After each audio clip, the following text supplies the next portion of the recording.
मालिक अगर आज ये चला गया, कयामत तक कोई तरह बेटी की इज्जत के लिए खड़ा नहीं होगा। ए परवरदिगार, तुझे ज़हरा के बाबा का सदका, मालिक मेरी इज्जत की हिफाजत फरमा।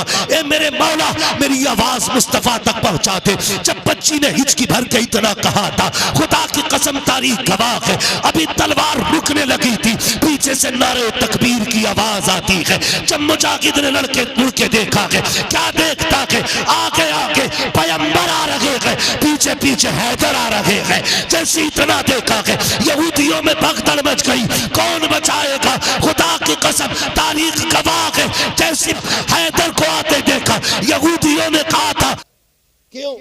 अगर कोई शरीफ जादी सादे कपड़े पहन ले तो बिगड़े हुए बाप की नालायक बेटियां उसे देख के ठट्टे उड़ा के कहती है पुराने दौर में जी रही है, ये कह के जलील करती है मेरी कौम की बेटियों। तुम्हें क्या पता है आज जिस पे हंस रही हो, जिसके हया वाले लिबास पे तुम्हें हंसी आ रही है ना, मरने के बाद अल्लाह एक एक दांत तोड़ेगा और कोई बचाने वाला नसीब नहीं होगा। आज जिसके शराफत के लिबास पे ठट्टे उड़ा रही हो, कल जब फरिश्ते इसी के एहतराम में आएंगे और इसी की इज्जतों की चादरें उड़ाई जाएंगी, इसी को इज्जतों के ताज पहनाए जाएंगे, तब तुम्हें पता चलेगा कि पुरानी सोच किसकी थी, उम्दा सोच किसकी थी, घटिया सोच किसकी थी, बेहतर सोच किसकी थी। खुदा के वास्ते मजाक ना उड़ाना, पूरी दुनिया में ऐलान करके बता दो, फैशन कुछ भी हो, हमारी बेटियों को वो लिबास पसंद होगा जो खुदा की भी पसंद होगा, मुस्तफा की भी पसंद। करेंगे इंशाअल्लाह ऐसा। सबसे पहला काम करो, लिबास पर पाबंदी लगाओ। और ये मत सोचिए बरेली से शुरू होगा काम तो हम करेंगे। मैं कहता हूं खुद ऐसे हो जाओ। डॉक्टर इकबाल ने कहा था खुद ही को कर बुलंद इतना कि हर तकदीर से पहले खुदा बंदे से खुद पूछे बता तेरी रजा क्या है। जरूरी तो नहीं है यार कि फला शहर से शुरू होगा फला लोग करेंगे तो हम, अभी तो वो कर ही नहीं रहे ना। मैं कहता हूं क्या नाम है इस गांव का, शिकारपुर चौधरी वालों, इब्तदा तुम कर दो, ऐलान कर दो, आज के बाद किसी की बेटी ऐसा लिबास नहीं पहनेगी जिसमें जिस्म का पर्दा ना हो।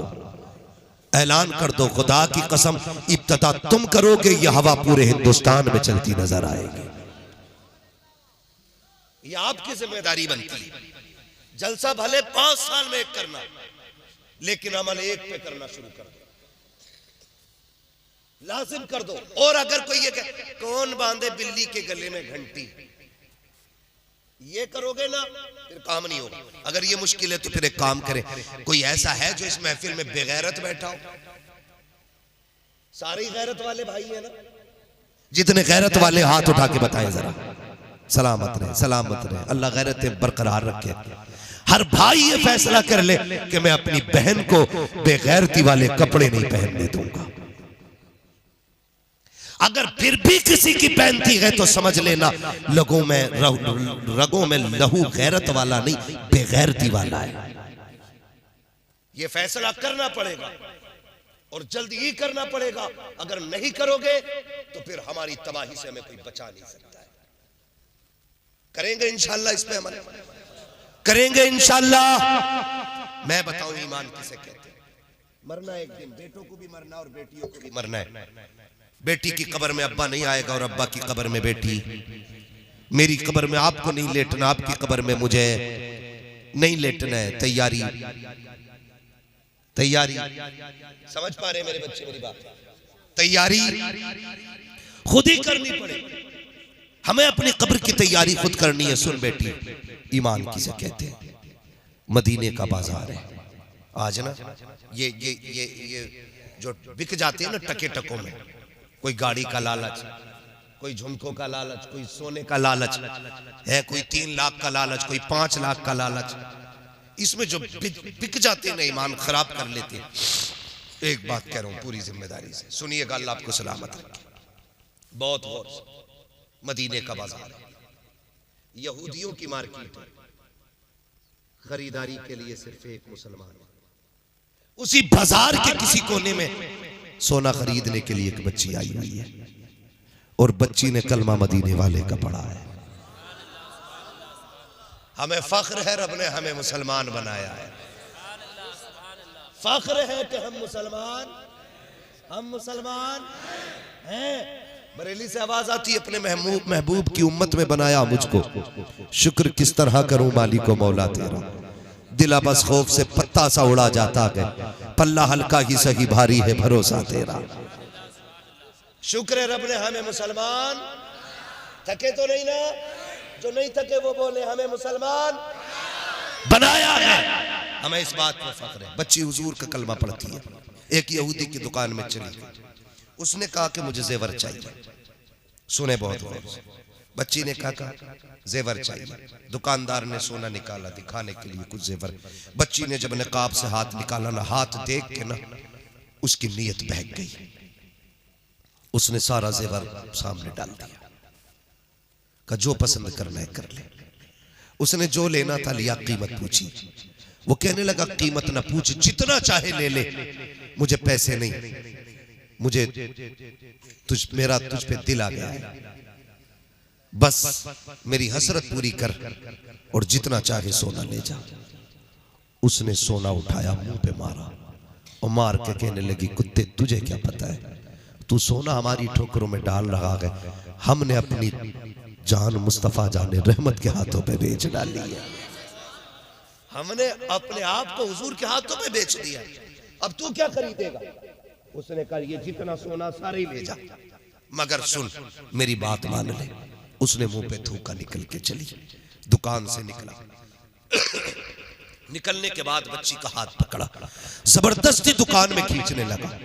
जब बच्ची के साथ जबरदस्ती की तो बच्ची ने एक आवाज दी, है कोई गैरत वाला जो हुजूर के शहर में हुजूर की कलमा पढ़ने वाली की इज्जत की हिफाजत कर सके। जैसी उसने एक आवाज दी ना, उस पूरे गैरों के बाजार में हुजूर का कलमा पढ़ने वाला गुलाम सौदा खरीद रहा था। उसने आवाज सुनी, सामान रख दिया, उधर दौड़ा जिधर से आवाज आ रही थी और जाके देखा ना तो यहूदी बच्ची का हाथ पकड़े हुए था। इसने जाकर के हाथ पे हाथ मार के बच्ची का हाथ छुटाया, अपने पीछे खड़ा करके कहने लगा खबरदार इसकी तरफ हाथ ना बढ़ाना। उसने कहा तेरी क्या लगती है। उसने कहा ये मेरी बहन लगती है। कहा तेरा रिश्ता कहाँ से चला गया। तब उसने कहा था कोई रिश्ते खानदान से चलते हैं, कोई रिश्ते नस्ल से चलते हैं, कोई रिश्ते वो है जो खून से चलते हैं, ये वो रिश्ता है जो हुक्म रसूल से चल रहा है। इस रिश्ते को मेरे नबी ने बना दिया है, ये ला इलाहा इल्लल्लाह का रिश्ता है। उसने कहा कहना क्या चाहता है। कहा अगर जान प्यारी है तो वापस चला जा, वरना ये बच्ची हमारे हवाले कर दे। उसने कहा माँ का दूध पिया है। हाथ आगे बढ़ा के देखा, जैसे इसने तलवार निकाली है, यहूदी ने देखा कि हमारे शहर के अंदर, हमारी गलियों में, हमारे बाजार में हमें धमकी दे रहा है। उसने अपनी कौम को आवाज दी, आओ लोगों निकल के आओ, एक कलमा पढ़ने वाला हमारी गैरत को चैलेंज कर रहा है। सैकड़ों तलवारें निकल के आ गई थी, लेकिन ये गुलाम मोहम्मद अरबी का था। टल न सकते थे अगर जंग में अड़ जाते थे, पैर शेरों के भी मैदान से उखड़ जाते थे। दस्त तो दस्त है दरिया भी न छोड़े हमने, पैर सुलमात में तोड़ा दिए घोड़े हमने। सैकड़ों तलवारें सामने गए, गुलाम ने तलवार निकाली है, बेटी कमर के पीछे गए, का माँ का दूध पिया गए, आके कोई हाथ लगा के दिखाए। एक यहूदी आगे बढ़ा, इस गुलाम ने तलवार उठाई और ऐसी चलाई कि चलती हुई तो देखी थी, लेकिन गिरती हुई किसी ने नहीं देखी। सारा लग धड़ा लग था, सब टूट पड़े, हमारा बंदा मार दिया है। इतनी जुर्रत तो देखो, अकेला मर्दे मुजाहिद एक गैरों के बाजार में एक बेटी की आबरू के लिए सुबह से दोपहर तक तलवार चलाता रहा। आखिर इंसान था कब तक लड़ता, लड़ते लड़ते बाजू थक गए, बाजू अब सुस्त पड़ने लगे। बच्ची ने देखा तलवार रुकने वाली है, लेकिन सोचने लग गई अगर तलवार रुक गई तो मेरी इज्जत चली जाएगी, अगर इज्जत चली गई तारीख लिखी जाएगी। हुजूर के शहर में कलमा पढ़ने वाली बेटी की आबरू लूट ली गई थी, जमाना क्या कहेगा। बच्ची ने आह भरी है, जब देखा तलवार सुस्त पड़ गई है। उसने क्या काम किया, उसने तलवार को रुकते देखा। अब ख्याल आया थोड़ी देर में ये शहीद हो जाएगा, फिर मेरी इज्जत की बारी है। बच्ची ने उसी जमीन पर मिट्टी पे सजदा किया, रो के कहती है ओ खातून जन्नत के बाबा के पैगंबर, ओ तुझ तुझे महबूब का वास्ता के देख, एक बेटी की आबरू खतरे में आ गई है मालिक। ये अकेला नौजवान मेरी आबरू के लिए मैदान में आ गया है मालिक। अगर आज ये चला गया कयामत तक कोई तरह बेटी की इज्जत के लिए खड़ा नहीं होगा। ए परवरदिगार तुझे ज़हरा के बाबा का सदका मालिक मेरी इज्जत की हिफाजत फरमा। ए मेरे मौला मेरी आवाज मुस्तफा तक पहुंचा दे। जब बच्ची ने हिचकी भर के इतना कहा था, खुदा की कसम तारीख गवाह है, अभी तलवार रुकने लगी थी, पीछे से नारे तकबीर की आवाज आती है। जब मुजाहिद ने लड़के मुड़ के देखा है, क्या देखता है, आगे आगे पैगंबर आ रहे हैं, पीछे पीछे हैदर आ रहे हैं। जैसे इतना देखा है यहूदियों में भगदड़ मच गई, कौन बचाएगा? खुदा की कसम तारीख गवाह है, जैसे पैगंबर को आते देखा, हैदर को आते देखा, यहूदियों ने कहा था तोड़ो, अगर इनसे लड़ गए कयामत तक के लिए नस्लें मिटा दी जाए। नारे तकबीर, नारे रिसालत, नारे गौस, नारे गौस, ख्वाजा का हिंदुस्तान, ख्वाजा का हिंदुस्तान, हजरत सैयद बदियुद्दीन जिंदा सा मदर, हजरत सैयद बदियुद्दीन जिंदा सा मदर, कलियर के साबिर पाक, कलियर के साबिर पाक, 5 नारे पंजातन के एक नारा हैदरी, 5 नारे पंजातन के एक नारा हैदरी, नारा हैदरी, नारा हैदरी। मैं पूछना चाहता हूं, हम तो इतने गैरतमंद थे, अगर सैकड़ों में एक बेटी की इज्जत जाती थी तो एक बंदा तन मन धन की बाजी लगा देता था। आज हम ही अपनी बेटियों की इज्जत के लुटेरे बन गए, हम ही तमाशाई बन गए, हम ही ब्याह शादियों में बेटियों को नंगा भेजते और हम ही उनकी जवानियों को अपनी आंखों से ताड़ते बैठ करके। ये दीन है? ये इस्लाम है? नहीं। खुदा की कसम बेटियों को पर्दा दो, और कसम खा के कहता हूँ ये जो दुनिया रो रही है ना, अल्लाह सलाहुद्दीन दे दे, सलाहुद्दीन दे दे, हालात ऐसे रहे कयामत तक सलाहुद्दीन नहीं पैदा होगा। सिर्फ बेटियों को हया दे दो, पर्दा दे दो, मुस्तफा जाने रहमत की बेटी वाली जिंदगी दे दो, हाथ ना भी उठेंगे इन्हीं की गोद से सलाहुद्दीन यूं भी पैदा हो जाएगा। इसलिए कि उसूल है, जमीन अच्छी होती है तो नस्ल अच्छी, फसल अच्छी होती है, माँ अच्छी होती है तो नस्ल अच्छी होती है। बच्चों के किरदार में माँ का बहुत अहम किरदार होता है। मुझे बात याद आ गई बाबा फरीद गंज शक्कर की। माजरत चाहूंगा, लोगों की फरमाइशें कई सारी थी और अपने अपने लोगों ने वाकयात रखे थे। मेरे बच्चों, अगर मैं ना कर सकूं किसी का वाकया बयान, नाराज ना होइएगा, इंशाअल्लाह कभी जिंदगी रहेगी और फिर कभी आपकी फरमाइशें पूरी कर लूंगा मैं। बस आज मेरी बात सुन लें, माओ का किरदार कितना में जाओ जाके बेटियों को बताओ। हजरत बाबा फरीद गंज शक्कर रहमतुल्लाह तआला अलैह, कौन फरीद? ये वो फरीद है कि अगर खारे पानी में फूंक मार दे तो अल्लाह मीठा कर देता था। और बड़ी बात है, ये वो फरीद है जिसका लोग चेहरा देखते थे तो कलमा पढ़ के मुसलमान हो जाते थे। ये माओ का किरदार है, ये माओ का किरदार होता है। बाबा फरीद गंज शक्कर रहमतुल्लाह तआला अलैह पे दावा हो गया कि फरीद वो है कि जो जिसका लोग कलमा पढ़, चेहरा देख के कलमा पढ़ लेते। ऐसा करो इसे कैद किया जाए। बात कोर्ट तक पहुंच गई। थक गए भाई? जा रहे ना? कोई बात नहीं है, खड़े भी होके सुन सकते हैं। थक गए होंगे तो मैं समझ सकता हूँ, आपको बहुत ज्यादा सीधा होना पड़ रहा है, एकदम नीचे बैठे हुए। तवज्जो है ना सारे लोगों की? मुकदमा हो गया कोर्ट में, का फरीद वो है जिसका लोग कलम चेहरा देख के कलमा पढ़ लेते। का करना का फरीद को जेल में डाल दो, का पहले कोर्ट में हाजिर किया जाए फरीद को। तो जब बाबा फरीद कोर्ट में तशरीफ लाए तो जिन्होंने मुकदमा किया था उन्होंने कहा कि चेहरे पे कपड़ा डाल के आने। तो बाबा फरीद चेहरे पे कपड़ा डाल के आए। जज ने कहा मैं कैसे मान लूं कि कोई देख के किसी को किसी का धर्म पर कबूल कर लेगा? मैं जरा देखूं तो सही चेहरा कैसा है। जो सामने लोग खड़े थे कहा मेहरबानी कर ना उठवा कपड़ा, वरना फैसला ही नहीं, कोर्ट ही बदल जाएगा। उसने कहा जी तुम्हारी कैसे मान लूं, अहमक लोग हो, चेहरे देख के भी कोई धर्म बदल लेता है। उसने कहा ठीक है भाई उठाओ कपड़ा। जब फरीद ने चेहरे से नकाब पलटा, फिर जज भी कह रहा था ला इलाहा इल्लल्लाह मुहम्मद रसूल। अल्लाह जी बात ही खत्म हो गई, क्योंकि वो भी कलमा पढ़ के मुसलमान हो गए। घर आए, अम्मी तुझे पता है क्या बेटे, आज तेरे बेटे फरीद को कोर्ट में बुलाया गया था। मुकदमा ये था मेरा चेहरा देख के लोग कलमा पढ़ ले रहे। अम्मी मजा तब आया जब जज ने मेरा चेहरा देख के कलमा पढ़ा। माँ मुस्कुरा के कह रही फरीद मुस्कुरा मत, कमाल तेरा नहीं, कमाल तो मेरा है। कमाल तेरा नहीं, कमाल जोर से कमाल मेरा है। कमा कैसे? का फरीद सुन, इबादत से खुदा तक पहुंचा जा सकता है, लेकिन माँ की दुआएं बंदे को खुदा वाला बना देती है। क्या अम्मी का तुझे पता है नहीं है? जब तू छोटा था ना, कोई दिन ऐसा नहीं, अल्लाह की इज्जत की कसम, जिस दिन मैंने तुझे बिना वजू के दूध पिलाया हो। कोई रात ऐसी नहीं गुजरी फरीद जिस दिन तेरी माँ सजदे में आके तहज्जुद के वक्त में ये ना कहती हो, अल्लाह मेरे लाल को ऐसा बना देना जो इसे देखे वो तेरा कलमा पढ़ने लगे जाए। लोग बात करते हैं हुज्जतुल इस्लाम की, लोग उन्हें देखते थे कलमा पढ़ के मुसलमान होते थे। मैं तो कहता हूँ अल्लाह उनकी माँ की कब्र पे रहमतें नाजिल करे। अगर माँ अच्छी ना होती तो बेटा कभी हुज्जतुल इस्लाम ना होता। इसलिए मेरे अजीज, माएँ अच्छी होंगी तो फिर नस्ल अच्छी हो जाएगी। समझ रहे मेरी? माओ को बेहतर करना एक जरूरी बात नौजवानों से भी कर जाओ। आज मैंने सिर्फ पर्दे और एहतियात पे बात की है। शादियों को इतनी मोहताज बना दो, जरूरी नहीं है ये जाके खाएंगे तभी वलीमा पूरा होगा। है ये बताओ, ये नहीं जाएंगे तो शादी नहीं होगी। दावत भी है तो घर भिजवा के खिलवा दो, या अगर खिला भी रहे पर्दे के साथ बुला, पर्दे के साथ।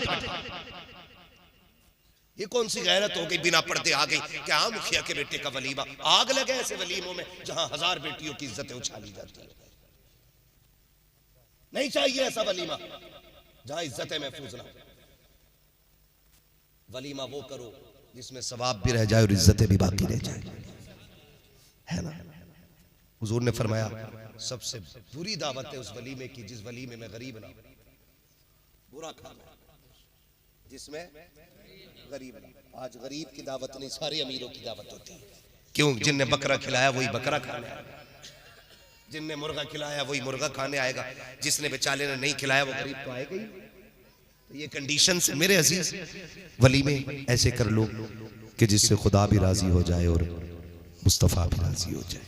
नौजवानों से आखिरी बात कर जाऊं, सुन लेंगे ना भी सुनेंगे तो थोप के जाऊंगा, क्योंकि लाजिम है मुझ पे आपसे चंद बातें कर जाऊं।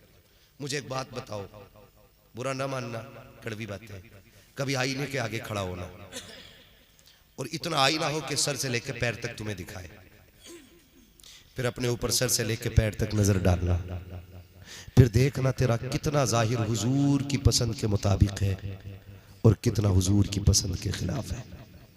बस इतना देखना। हुजूर हमारी कब्र में आएंगे, यह अहले सुन्नत का अकीदा है। आला हज़रत क्या फरमाते हैं? कब्र में लहराएंगे ताहशर चश्मे नूर के, जलवा फरमा होगी जब तलात रसूलुल्लाह की। है कि नहीं? हुजूर हमारी कब्र में तशरीफ लाएंगे। बोले इंशाअल्लाह, सारे बोले इंशाअल्लाह। अरे कोई वहां भी तो नहीं बैठा है? अरे ना चचा आ जा दाएं बाएं से, बैठा भी हो तो भगाना मत। यहाँ 2 नंबर का माली नहीं,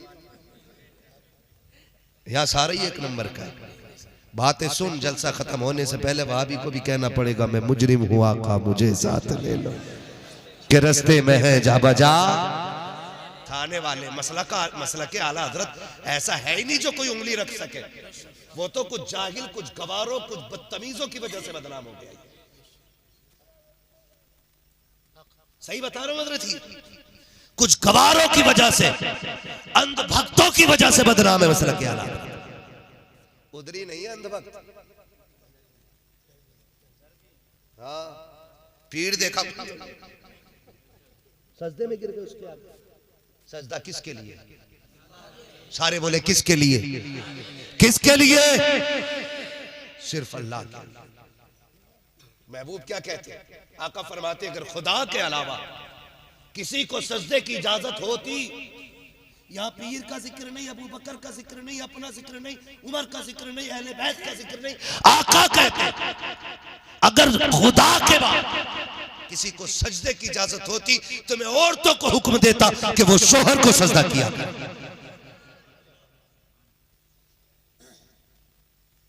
ये शोहर को इजाजत होती, हुक्म होता औरतों को कि शोहर को सजदा करे, अगर इजाजत होती सजदे की, तो जब वहां हुजूर फरमा रहे तो यहाँ तो नंबर भी नहीं आया था हजूर का, जिसके जाके आगे गिर गए पायला वो है, जिंदे पे माला चढ़ा डाली तमाम, और वो अभी पीठ थपथपा रहा है। बेटे तू हल्के मार रहा, फरिश्ते इससे ज्यादा लठ मारेंगे तेरे। है किस हवा में? इस्लाम है, लावारिस दीन नहीं है। इस्लाम वो है जिसका वारिस आज भी गुंबद खतरा में मौजूद है।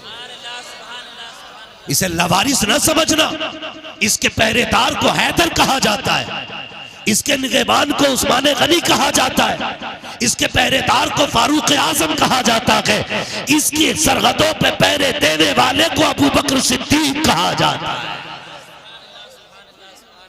ये लावारिस नहीं है, तेरे जैसा लुटिया चोर लूट के चला जाएगा इस्लाम। जब इस्लाम में सजदा नहीं तो सजदा ये गवार करते और करवाते है ना, पूरा छप्पर पहने रखते अंगूठियों का, पूरा बिसात खाना। कर्रा मुरीद मिल गया तो उसमें से ही बेच ली। अजमेर से लाया था 51,000 दे दे, तू ले ले। कहा ये बगदाद वाले से लाया था, ये कलियर वाले से लाया हूं, हाँ ये वारिस पाक से लाया हूं, ये मदार पाक से लाया हूं। सारे बुजुर्गों के नाम बता के बेचता रहे। एक पहन, वो भी एक नक्की। इस्लाम है, तेरे बाप की लिखी हुई कहानी नहीं है, जैसा चाहेगा इसे मोड़ के चला लेगा। इसके लिए अहले बैत का खून लगा है। तबीयत घुसेड़ रहा था यजीद, खानदान दे के हुसैन ने दीन को साफ बचा लिया है। यह है दीन। हाँ तबीयत का ही तो मसला था, बस चंद बातें आपसे। तो इन लोगों की वजह से मसला क्या हालत बदला हुआ, इन लोगों की वजह से, वरना हमारा मसला बड़ा साफ मसला है। ठीक है ना। कुछ जगह मैं आपसे हाथ जोड़ के कहता हूँ, देखिए अगर आप किसी मज़ार के तवाफ करेंगे या किसी पीर को सजदा करेंगे, ना मुझे कुछ मिलने वाला है ना मेरा कुछ जाने वाला है। अगर हुजूर का एक उम्मती जहन्नम से बच के जन्नत में चला गया तो फिर हमारा क्या नुकसान है। हम तो यही सोच के बात कर रहे हैं ना, दीन समझे दीन। पीर का रद्द नहीं किया इस्लाम ने। ये तरीके जो है ये गलत है, तरीके गलत है। नबी शान वाले अगर कोई उन्हें पूजने लगे तो वो बेईमान हो गए। इबादत सिर्फ अल्लाह की। किसकी है? जोर से इबादत अल्लाह की। ठीक है ना। तो हमें खड़ा करना है अपने आप को आईने के आगे, सर से लेकर पैर तक देखना है। हमें यह देखना है कि हम कितने हुजूर के फरमान के मुताबिक हैं और कितने फरमान के खिलाफ हैं। पहले पैर से देखना, पजामा है कि पैंट है, तहबंद है या क्या पहन रखा है। फिर शर्ट पे आना, कुर्ता देखना, फिर गला देखना, टाई तो नहीं लगी है। फिर चेहरे पे आना, दाढ़ी है कि नहीं, हुजूर की सुन्नत चेहरे पे है कि नहीं। अगर नहीं है ना तो फिर डर हुजूर आए और चेहरा फेर ले कब्र में, कोई बचाने नहीं आएगा। मुफ्ती आजम हिंद सरकार के बारे में मशहूर है कि जिसकी दाढ़ी नहीं होती थी उसकी तरफ आप चेहरा नहीं करते थे। ये शांति। अगर मुफ्ती आजम को इतनी नफरत है बेदाढ़ी वाले से, फिर रसूल आजम को कितनी नफरत होगी। हम क्या कर रहे हैं नौजवानों, कोई पता है जिंदगी का यार? चलो तुम गारंटी दो कि भाई 100 साल जिएगा फिर मेरी दाढ़ी मोल लो, और अगर गारंटी नहीं है ना एक लम्हे की भी, तो फिर दाढ़ियां रखना। दे सकता है कोई गारंटी मैं 100 साल जीऊंगा? बोले सारे नहीं दे सकता ना। मौत का कुछ पता नहीं। अभी हादसा हुआ, एक्सीडेंट, कल की बात, 3 लोग मारे गए, तीनों नौजवान थे, दाढ़ियां नीचे। किस मुंह से कब्र में जाएंगे हुजूर के पास? खुद सोचो, अगर हम कब्र में पहुंचे और चेहरे पे दाढ़ी ना हो, हुजूर चेहरा फेर ले, फिर क्या बनेगा? अगर वो चेहरा फेर ले जो कायनात की उम्मीद है, तो फिर उम्मीदों के दरवाजे बंद हो जाते हैं। दाढ़ियां रख लो चेहरों पे, दाढ़ियां अजीब तमाशा बना रखा। अब तो जनाब फैशन चल रहे, ऐसा सींग बना रहा है इसमें, ऐसा लगता जमे ही नहीं थे बाल, पता नहीं कैसे साफ करा था। एक का देखा ना यहां से कट लगा हुआ था, मैंने कहा शायद तबल लग गया होगा बचपन में, गौर से देखा तो कट ही लगा था। ये ऐसे कट मारो, ऐसे कट मारो, डिजाइन एक का बिच्छू बना हुआ, कुछ कपड़े बने हुए, छिपकलियां बनी हुई खोपड़ी में। अरे ये अजाब तो मिल नहीं है कब्र में यार, यहां भी सूरतें बनाए घूम रहे। आईने के आगे खड़ा कर, फिर पूछ अपने आप से, क्या हुजूर इस चेहरे से राजी नहीं? तुमने बीवियों के लिए, लड़कियों के लिए चेहरे सजाए, एक बार हुजूर के लिए चेहरा सजा के देखो। एक बार इसलिए से चेहरा सजा कि ये चेहरा मेरे महबूब को कैसा लगेगा। दाढ़ी रखो चेहरों पे, ये काट के छोटी रखने वाले, फ्रेंच कट रखने वाले, डिजाइनों की दाढ़ी रखने वालों, हाथ जोड़ के तुमसे कहता हूं खुदा के वास्ते, ये छोटी दाढ़ी रखना या मुंडा लेना ये बराबर हराम के दर्जे में आती है। 4 अंगुल की दाढ़ी रखो, मुश्त भर की दाढ़ियां। क्या तुमने नहीं देखा, पहले मुंडाने का फैशन चला, फिर कटाने का फैशन चला, अब फिर से बड़ी करने लग गए हैं। और यार बड़ी तो करनी ही है, फिर क्यों फैशन समझ के रख रहा है? सुन्नत समझ के रख ले, खुदा की कसम फैशन भी हो जाएगा, मुस्तफा की सुन्नत पे भी अमल हो जाएगा। रखेंगे दाढ़ी इंशाल्लाह, रखेंगे, बोले इंशाल्लाह। दाढ़ी रखने की कोशिश कीजिएगा।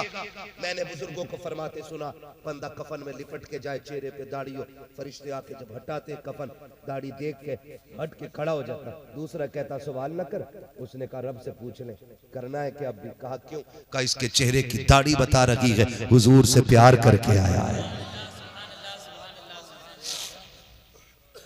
जो सबसे मुश्किल घड़ी है उसमें इतनी बड़ी छूट, चेहरे की दाढ़ी काम आ गई है। इसमें कितना वजन है? 2-3 ग्राम सारे बालों में मुश्किल से होगा। पीर साहब ना 100 ग्राम का भी तावीज दे देना लटका लेता है, लटकाए फिर रहा तावीज, कह रहा बड़ा आराम है जब से तावीज बांधा। कसम खा के कहता हूं दाढ़ी रख, और जब मुश्किल में घिर जाए ना, इन बालों को पकड़ और ऐसे हाथ में लेके कह, मैं मौला तुझे तेरे महबूब की सुन्नत का वास्ता, मालिक मेरे बिगड़े काम बना दे। हाथ नीचे बाद में आएंगे, तकदीर के फैसले अर्शों से पहले कर दिए जाएंगे। लेने ही नहीं आया ना, ले नहीं, बड़ी बरकत इन 4 बालों की है। मुफ्ती आजम सरकार जब वुजू करते थे ना, तो पंजाबी पास में घर के रहता था, सारा पानी भर के ले जाता था, सारा पानी। कहा ये क्या? कहा मुफ्ती आजम की दाढ़ी के बालों का पानी है। कहा क्यों लेके जाते हो, क्यों लेके जाते हो? कहा लोग बीमार होते दवा लेने जाते, मेरे बच्चे बीमार होते, मुफ्ती आजम की दाढ़ी का पानी पिला देता हूँ, खुदा शिफा दे देता।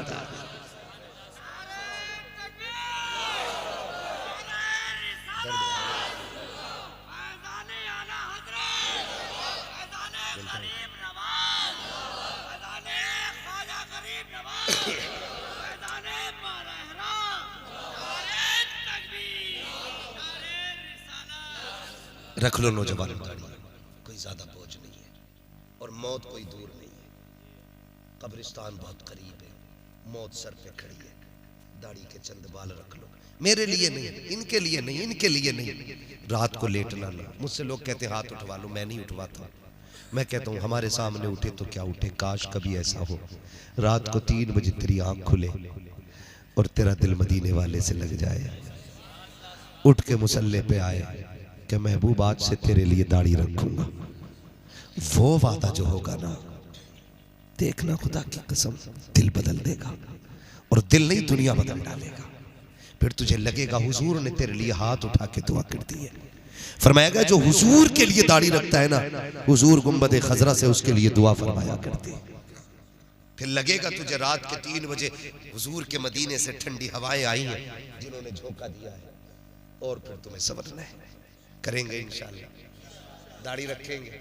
कई बार लोग कह देते हैं जी दाढ़ी रख लेते अभी ब्याह ना हुआ।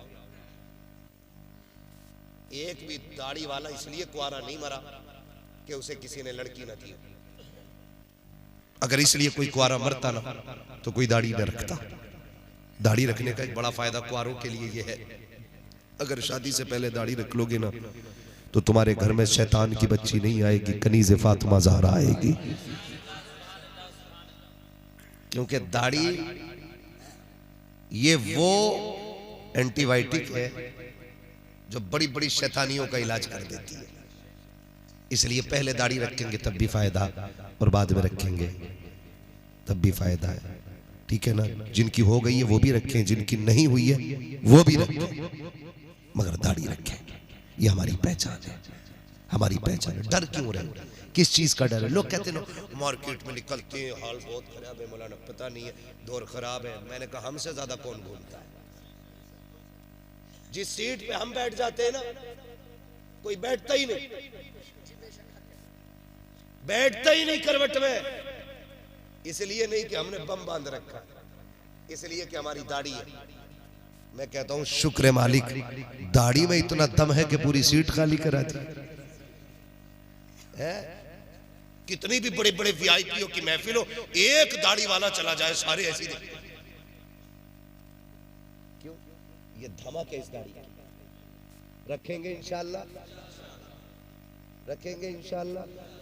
अगर दाढ़ी की वजह से मौत आती तो हम सबसे पहले मार दिए जाते, लेकिन जिंदगी का मालिक भी अल्लाह है और मौत का मालिक भी, मौत का मालिक भी अल्लाह है। मर के किधर जाना है? किधर जाना है? बोल ले जल्दी से भाई। कब्रिस्तान जाना है ना, कब्रिस्तान जाना है। उसकी हिफाजत करते हैं आप लोग।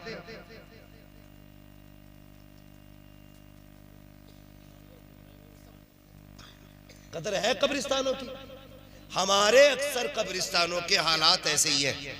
मैं ये तीसरी बात करने लगा। पहली बात मैंने पर्दे की, दूसरी बात नौजवानों मैंने दाढ़ी की है। आप दाढ़ी रख लें, इंशाअल्लाह इनकलाब आएगा। तीसरी बात करने लगा हूं कब्रिस्तान। पूरी तकरीर हाथों हाथ याद भी करा रहा, ठीक है? क्या करना है कब्रिस्तान? मैं ये कह रहा हूं अक्सर मुसलमानों के कब्रिस्तान का हाल ये है कि जितने भी बेरोजगार नौजवान लड़के हैं ना, वो सारे कब्रों पे जाके बैठ जाते हैं। कई जगह पे ताश खेलते हुए मैंने खुद देखे, कई जगह पे देखा है कि भैंसे लेके लोग कब्रिस्तान आ जाते हैं। कई जगह पे बकरी बकरे छोड़ देते। ओ पकड़ ले, बकरी किसकी है? तो कहता मेरे अब्बा की तो कब्र है।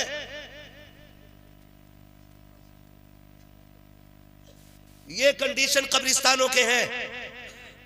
अगर आप अपने कब्रिस्तानों का एहतराम नहीं करोगे तो कौन करेगा? आप सरकारों की भीख पे जिंदा हो। ये देंगे तब हम उनकी बाउंड्री करेंगे, ये देंगे तब हमारे कब्रिस्तानों की हिफाजत होगी। ये नहीं देंगे तो कुत्ते बिल्ले हमारे कब्रिस्तानों में घूमेंगे। हम शादियों में 10-10 लाख में आग लगाते, 3-3 लाख की आतिशबाजी कर लेते, तो क्यों ख्याल नहीं आता कि 10-10, 5-5 हजार देके कब्रिस्तान को ऐसा महफूज कर ले कि यहां पे या तो नेक लोग आया करें या सिर्फ खुदा के फरिश्ते आया करें। होना चाहिए कि नहीं? यहां पैसे वाले लोग रहते पैसे वाले है। कोई सबसे बड़ा पैसे वाला जो सबसे पहले उठ के कहे कब्रिस्तान की हिफाजत के लिए मेरी तरफ से ये सबसे पहला ऐलान है? क्या नाम है? माशाअल्लाह मोहम्मद तारिक भाई पंजतन की निस्बत से 5000 देने का ऐलान कर रहे हैं। खुदा सलामत रखे। पंजतन की निस्बत से 5000 आ गए। है कोई छठी की निस्बत से 6000 वाला उठे? सलामत रहे। 11 करो। क्या बात है, बोले यार सुभान अल्लाह। क्या बात है, माशाअल्लाह। इंशाअल्लाह। क्या नाम है मेरे भाई आपका? रिजवान भाई 15000 देने का वादा कर रहे हैं। सुभान अल्लाह। वो उसकी मर्जी को झूठ भी तो बोल जा। बैठ जाओ। हाँ आप बैठ जाओ, बाकी काम हमारे, हमें जो क्या सलामत रहे। माशाअल्लाह मेरे भाई। अगर नहीं सुनो भाई, 20 ना लिखो, और से रजवी की निस्बत से लिखो जरा। 24 करा लो, 26 करा लो, 25 करा लो। क्या करा रहे हो? क्या बात है। इश्क मोहब्बत, इश्क मोहब्बत, और जोर से इश्क मोहब्बत, इश्क मोहब्बत। ये है देखो माशाअल्लाह। मैंने आला हजरत की निस्बत के उर्स रजवी की निस्बत से कहा, मेरे भाई ने कहा 26 का ऐलान कर दिया। ताजो शरिया, ताजो शरिया, माशाअल्लाह। 26 तक कहानी आ गई है। कोई जो इनसे भी ऊपर चले? आज जमीन